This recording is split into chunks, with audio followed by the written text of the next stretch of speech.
Hey everyone, Yuli here. How you doing? I was just going through some of the things which I learned in 2018, and I wanted to share with you four life and business lessons which I personally learned and take with myself from losing $150,000 in 1 year of my life.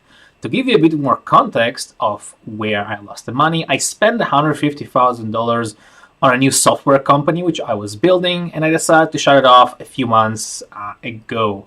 So hopefully those lessons we're going to share with you are going to avoid some stupid mistakes which I've done. So hopefully you can avoid them or just make more money and really prevent yourself from doing things you shouldn't be doing. So lesson number one, choose products and services you're passionate about.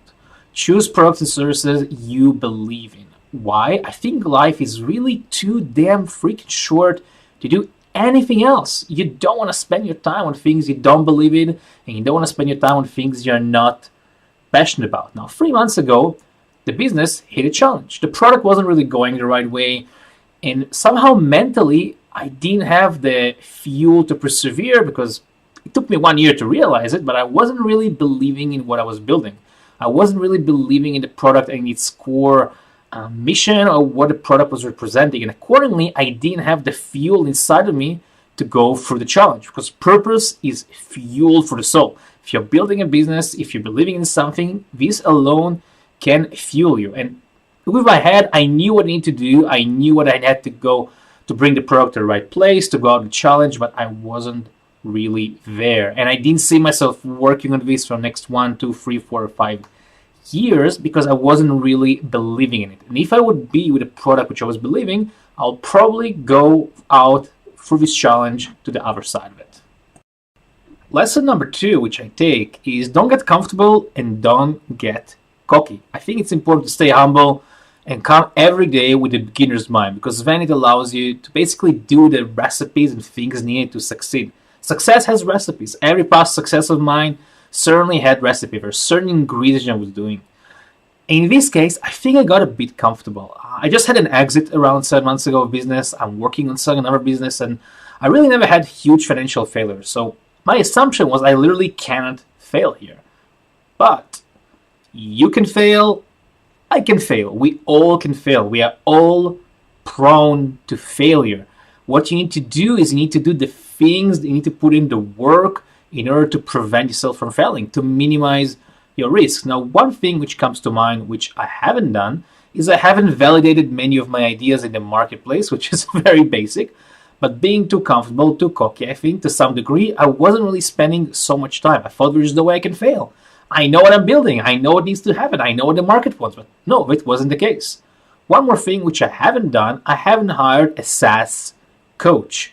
Usually I hire coaches and mentors for every business I do. I find them, and usually that's how I'm able to succeed faster in things I do. In this case, I haven't really hired a SaaS coach. And if I would have done it a long time ago, it's something which probably would have prevented me doing a lot of mistakes. It's one of those ingredients which I find I need to do in order to succeed in something, but I thought I knew everything, which is definitely not the case.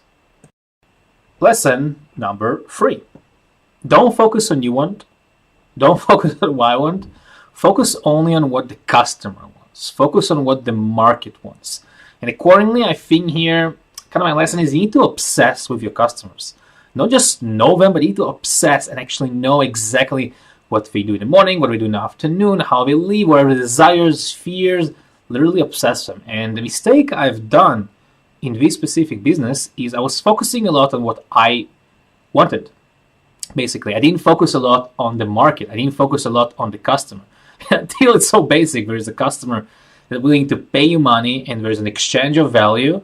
There's really no business. There's really nothing you can do about it. And in software context, it takes so much time to build software. Sometimes it takes lots of time to build any other types of products and services. So what you want to do, you want to talk to customers. Talk to as many customers as possible. And I think the companies which are going to be closer to the customers, they are those that are going to win. Those are the companies which are winning right now in the marketplace. Those which are closest to the customer. They talk to them all the time. And that's one of the mistakes I've done here. I haven't talked to enough customers. I should have been obsessing and just talking to them all day long to understand exactly what they need, and then I just go and deliver it to them. And I think it's the same is true for everything. It's something I've done before. It sounds even very basic as I'm describing this, but it's a mistake I've done, and I know many are still doing it to this day. Lesson number 4, scratch your own itch. Solve your own pain point. I think it's such an amazing recipe for success when you're doing something which scratches your own itch, because when you scratch your own itch, when you solve your own problem, you understand the product, you know how to market it, you know what is missing in the market, you know a lot of things, and at least if it fails, you have one customer. But really, if I study lots of companies and businesses around me, many of them are successful with this recipe, which is basically creating a product problem that scratches your own problem, solves your own problem. And with any past success of mine, that's what I've done. All the products and services I'm involved in to this day, and I was scratching my own itch. I understood them deeply inside. Maybe I wasn't the end perfect user, but I was really I was really there. So that's something I take here, because in the product I was building right now, I wasn't solving my own problem. I was building it for someone else. I was not really the end user who's going to use the software, use the product every single day. And accordingly, I was building it for someone else. I wasn't validating enough in the market. And then the product didn't hit the right place. So it's really important for me. Anything I'm going to do moving forward is to scratch my own problem, understanding deeply inside, going to things I understand where I can use and leverage my knowledge and understanding of the niche. So those are 4 life and business lessons I personally take from losing $150,000. Hopefully, this will prevent you from losing some money and help you make smarter choices. All the best.